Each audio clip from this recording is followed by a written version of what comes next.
ছাত্রছাত্রীরা সকলে নিশ্চয়ই খুব ভালো আছো। আজকে আমি কবি জীবনানন্দ দাশ রচিত শিকার কবিতাটি নিয়ে আলোচনা করব। প্রথম বিশ্বযুদ্ধ যখন শেষ হয়েছে তখন তার ভয়াবহ রূপ জীবনানন্দের মধ্যে কাজ করছিল। তার কাব্যে বিশ্ব রাজনীতির এক ভয়ঙ্কর অস্থিরতা কাজ করে। যে বস্তুনিষ্ঠ রাজনৈতিক সচেতনতা থাকলে তা ধরা সম্ভবপর হতো, তা ছিল জীবনানন্দের কবি প্রকৃতির বহির্ভূত। যুদ্ধবাজদের যে বীভৎস কার্যকলাপ পৃথিবীকে অসুস্থ করছে, পৃথিবীর মানুষের জীবনে স্থিরতা আসতে দিচ্ছে না, তার পিছনে সাম্রাজ্যবাদীর অর্থনৈতিক স্বার্থকে রাজনীতি সচেতন মানসিকতা দিয়ে ধরতে না পারলেও তার অন্তর্নিহিত বিশ্ব মানবপ্রেমিকতার জন্য তিনি এটুকু অন্তত ধরতে পেরেছিলেন যে এক ভয়ঙ্কর অশুভ শক্তি আকাশে শকুনির বীভৎসতা নিয়ে ঘুরে বেড়াচ্ছে।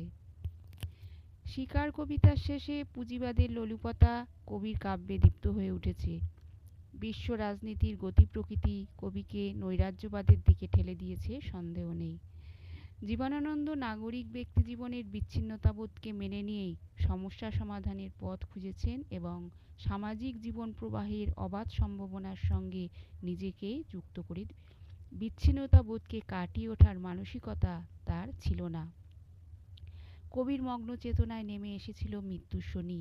জীবনানন্দের মতো এলিয়ট সমসাময়িক কালের পৃথিবীকে অসুস্থ বলে মনে করেছিলেন। পৃথিবীব্যাপী এই বেদনা অন্তরে স্থাপিত করে এক নতুন কবির আবির্ভাব হলো এক নতুন কাব্যধারার। জীবনানন্দ তার স্বাতন্ত্র্য ঘোষণা করলেন। শিকার কবিতাটি প্রথমে প্রকাশিত হয় বুদ্ধদেব বসুর কবিতা পত্রিকায়, পরে এটি জীবনানন্দের মহাপৃথিবী কাব্যগ্রন্থের অন্তর্ভুক্ত হয়।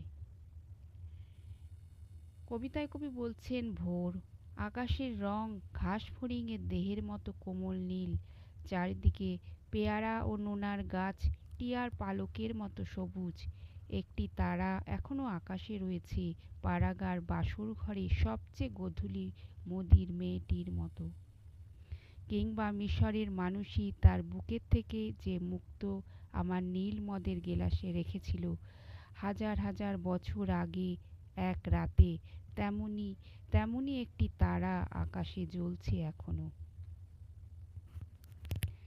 কবিতার শুরুতে কবি কোনো একদিনের ভোরের বর্ণনা দিয়েছেন। যে ভোরের আকাশের রং ঘাস ফড়িংয়ের দেহের মতো কোমল নীল। আকাশের কোমল নীল রঙের বর্ণনা বোঝাতে কবি ঘাস ফড়িংয়ের তুলনা এনেছেন। আবার চারিদিকে যে পেয়ারা গাছ বা নোনা, তার পাতার রঙও টিয়ার পালকের মতোই সবুজ। আবার আকাশে একটি তারাও জ্বলছে। ভোরবেলা যখন সমস্ত তারা চাঁদ ডুবে গিয়ে ভোরের আলো জেগে ওঠে, তখনও একটি তারা আকাশে দেখতে পাওয়া যায়। সেই তারার উপমা কবি দিয়েছেন পাড়াগার বাসর ঘরে সবচেয়ে গোধূলি মোদির মেয়েটির মতো। অর্থাৎ একটি লজ্জিত আবরণী অবগুণ্ঠিত একটি মেয়ে, যার সবেমাত্র বিয়ের ফুল ফুটেছে, সেই মেয়েটির মতো সলাজতা কবি আকাশের একটি তারার মধ্যে প্রত্যক্ষ করলেন। আবার মিশরের মানুষই অর্থাৎ মিশরের কোনো রাজকন্যা তার বুকের থেকে একটি মুক্ত তুলে কবি নীল মদের গেলাসে রেখেছিল হাজার হাজার বছর আগে এক রাতে। তেমনি নিঝুম নিস্তব্ধতার ভাবপ্রকাশ ঘটাতে এই উপমাটি কবি ব্যবহার করলেন।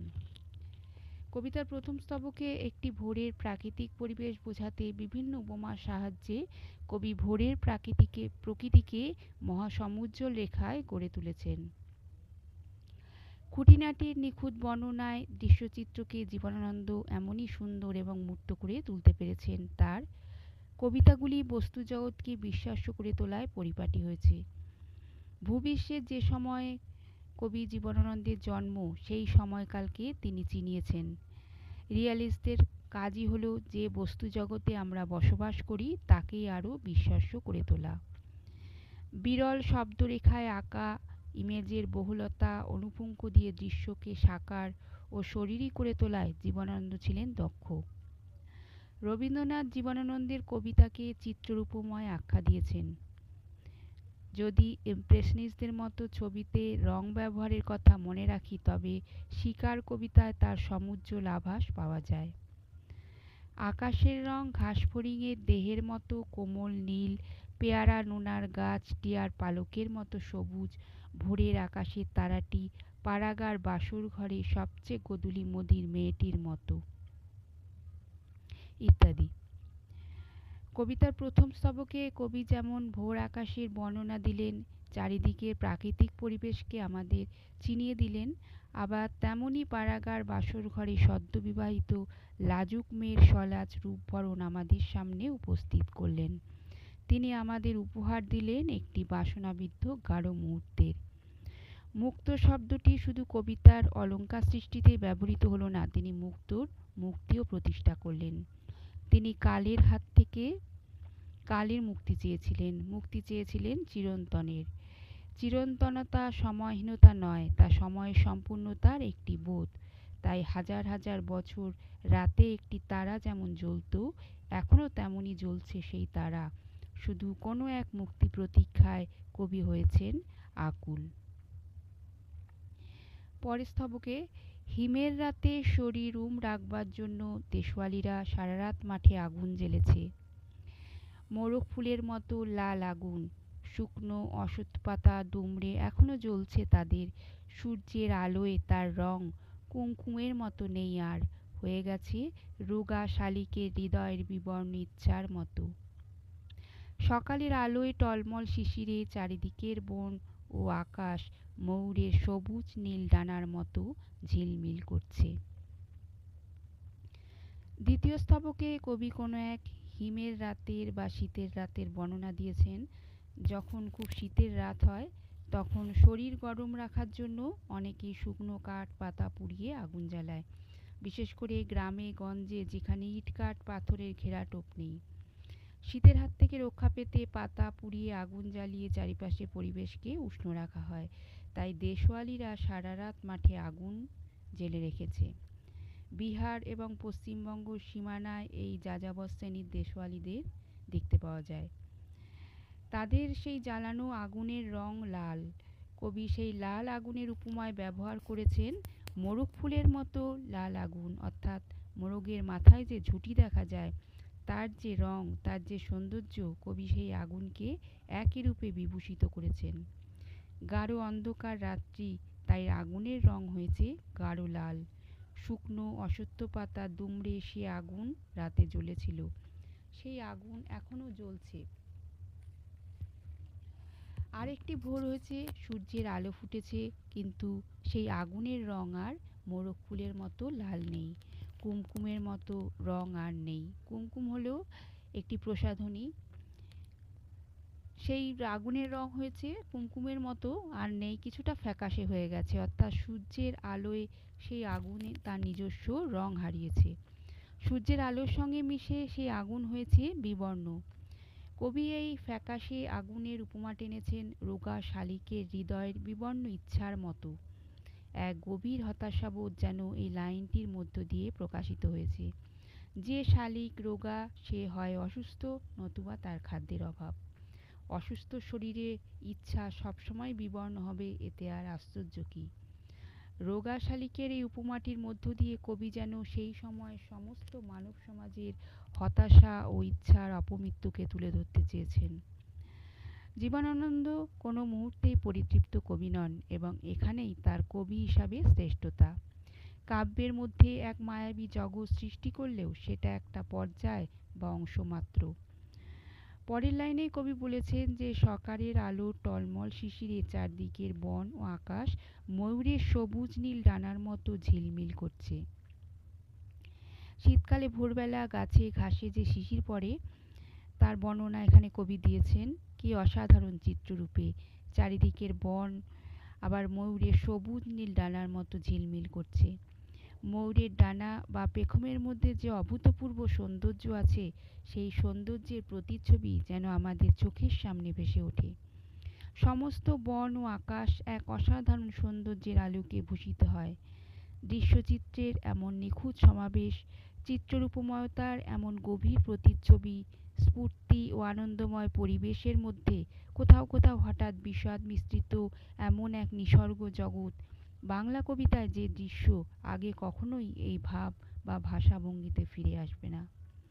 শিকার কবিতার প্রথম দুটি স্তবকে প্রকৃতির যে অপরূপ বর্ণনা, তার সঙ্গে বস্তু জগতের নিখুঁত সাযুজ্য গঠন একমাত্র জীবনানন্দের পক্ষেই সম্ভব। পরের স্তবকে ভোর। সারা রাত চিতাবাঘিনীর হাত থেকে নিজেকে বাঁচিয়ে বাঁচিয়ে নক্ষত্রহীন মেহগনির মতো অন্ধকারে সুন্দরীর বন থেকে অর্জুনের বনে ঘুরে ঘুরে সুন্দর বাদামি হরিণ এই ভোরের জন্য অপেক্ষা করছিল। এসেছে সে ভোরের আলোয় নেমে কচি বাতাবি লেবুর মতো সবুজ সুগন্ধি ঘাস ছিঁড়ে ছিঁড়ে খাচ্ছে। নদীর তীক্ষ্ণ শীতল ঢেউয়ে সে নামল, ঘুমহীন ক্লান্ত বিহ্বল শরীরটাকে স্রোতের মতো একটা আবেগ দেওয়ার জন্য, অন্ধকারের হিম কুঞ্চিত জরায়ু ছিঁড়ে ভোরের রৌদ্রের মতো একটা বিস্তীর্ণ উল্লাস পাওয়ার জন্য। পরের স্তবকে কবি আবার এক ভোরের বর্ণনা দিয়েছেন, যেখানে কবি বলছেন যে সেই ভোর এক বাদামি হরিণের ভোর। সারা রাত সেই বাদামি হরিণ চিতাবাঘিনীর হাত থেকে নিজেকে বাঁচিয়ে রেখেছে, কারণ সে যে জঙ্গলে ঘুরে বেড়াচ্ছিল সেখানে বসবাস করত, সেখানে বাঘেরও বসবাস করে, কারণ বাঘের প্রধান খাদ্য শিকার হরিণ। কবি এখানে শুধুমাত্র একটি বাদামি হরিণের বর্ণনা দিয়েছেন, আসলে এ বর্ণনা হতে পারে সমস্ত হরিণ দলের। অন্ধকার নক্ষত্রহীন রাতে সুন্দরীর বন থেকে অর্জুনের বনে সেই বাদামি হরিণ আত্মরক্ষার উদ্দেশ্যে পালিয়ে বেরিয়েছে। নিজেকে বাঁচানোর এক প্রবল ইচ্ছা তার মধ্যে কাজ করছিল। বিশ্বযুদ্ধোত্তরকালীন পৃথিবীতে যখন মানুষের মধ্যে এনেছিল এক অস্তিত্বের সংকট, বেঁচে থাকার জন্য মানুষ সংসার পুত্র কন্যা ছেড়ে পাড়ি দিয়েছিল এক দেশ থেকে অপর দেশে।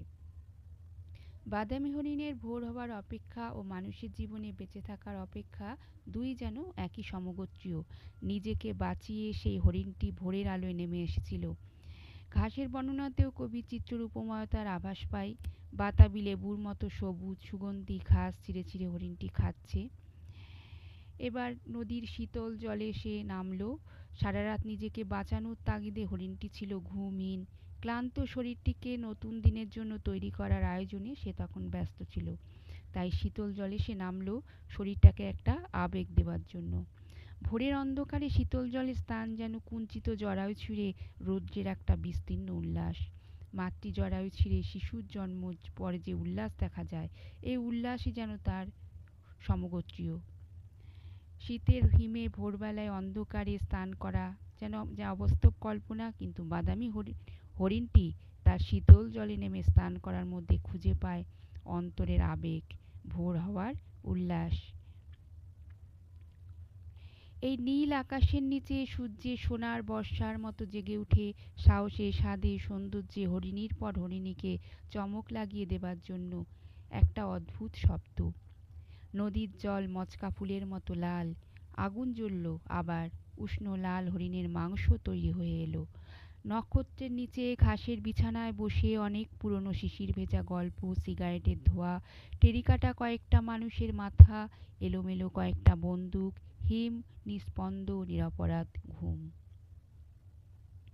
এই খোলা নীল আকাশের নিচে সূর্যের সোনার বর্ষার মতো জেগে উঠে সেই হরিণীটি সাহসের সঙ্গে অন্য সব হরিণীদের চমক লাগিয়ে দেবার জন্য শীতল জলে নেমে সে শরীরটাকে সৌন্দর্যময় করে তুলতে চেয়েছিল, যেন ভোরবেলা স্নান সেরে কোনো এক সন্ন্যাসী দেবতার উদ্দেশ্যে অর্ঘ্য নিবেদনের জন্য প্রস্তুত হওয়া। সমস্ত হরিণীর দলকে চমক লাগিয়ে দেবার জন্য শীতের হিম আবহে যে বাদামি হরিণ জলে নেমেছিল, নিজেকে সৌন্দর্যের গভীরে নিয়ে যেতে মনস্থির করেছিল, একটা অদ্ভুত শব্দে তার জীবন শেষ হলো। অদ্ভুত শব্দটি ছিল শিকারীর বন্দুকের গুলির, যা হরিণটির উদ্দেশ্যে ধাবিত হয়েছিল। কবি বলেছেন, নদীর জল মচকা ফুলের পাপড়ির মতো লাল হয়ে গেল।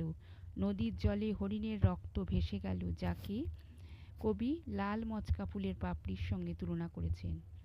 নদীর জল যখন লাল, তখন সেখানে হরিণীর গুলিবিদ্ধ হওয়াই প্রধান কারণ। জীবনানন্দের প্রধান বৈশিষ্ট্য উপমা রচনায়। শব্দভাণ্ডারের মতো জীবনানন্দের উপমাগুলো বাংলা সাহিত্যের একটি প্রধান ঐশ্বর্য।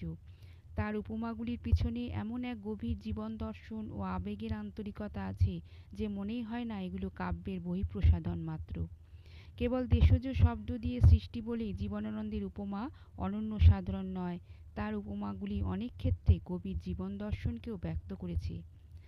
আগুন জ্বলল আবার। প্রথমবার কবিতার দ্বিতীয় স্তবকে আগুন জ্বালিয়েছিল দেশওয়ালিয়েরা।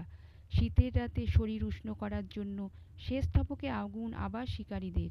সুন্দর বাদামি হরিণীকে ভোরবেলা নদীর জলে তারা গুলিবিদ্ধ করেছিল। সেই গুলিবিদ্ধ হরিণীর মাংসও তৈরি হয়ে এলো। আকাশের নিচে ঘাসের বিছানায় বসে অনেক পুরনো গল্পের আসর বসল এবং সঙ্গে উষ্ণ লাল হরিণের মাংস, সিগারেটের ধোঁয়া, এই নিয়েই চলল তাদের ভোরের উদযাপন। কবি এই বর্বর শিকারীদের টেরিকাটা চুলের মাথাকে বলেছেন মহিষের মাথা, কারণ পুঁজিবাদ সর্বস্ব এই দুনিয়ায় যখন মানুষের লোভ, লালসা, স্বার্থপরতাই প্রধান বিবেচ্য, তখন সেখানে মনুষ্যত্বের না থাকে হৃদয়, না থাকে ভালোবাসা।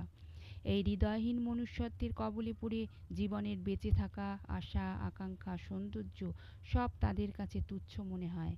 তাই সেই মাথা মহিষের মাথার সমতুল্য। টেরিকাটা চুল 30-40-এর দশকের যুবকদের চুলের স্টাইল। নক্ষত্রের নিচে ঘাসের বিছানায় এলোমেলো কয়েকটি বন্দুক ছড়ানো, যা ঠান্ডা, হিম, প্রাণহীন, নিরপরাধ ঘুম। এখানে যেন বাদামি হরিণীর প্রাণহীন নিরপরাধ ঘুমের কথাই বলা হয়েছে। কবিতার মধ্যে বন্দুকের প্রতীকটি স্বল্প ভাষণে আধুনিক ভঙ্গিতে ব্যবহার করা হয়েছে। প্রকৃতিপুঞ্জের মধ্যে যে একটি নিটল পরিপূর্ণতা আছে, বর্তমান যুগ তাকে ছিন্ন ভিন্ন করে দিচ্ছে রূঢ় হৃদয়হীন যান্ত্রিকতার আঘাতে। এই বন্দুকের গুলি যেন তারই প্রতীক। স্বীকার করছি আমরা নিজেকেই, নিজের জীবনের শান্তি, প্রেম, সৌন্দর্যকে, অথবা কবির মতো অনুভূতিশীল, সূক্ষ্ম সৌন্দর্য চৈতন্যময় তারাই এ যুগের শিকার।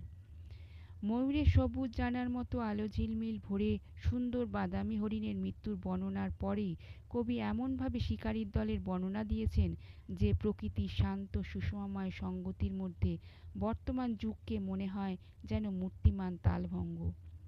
যে হরিণের মৃত্যু হলো সে তো প্রকৃতপক্ষে প্রাণের হরিণ।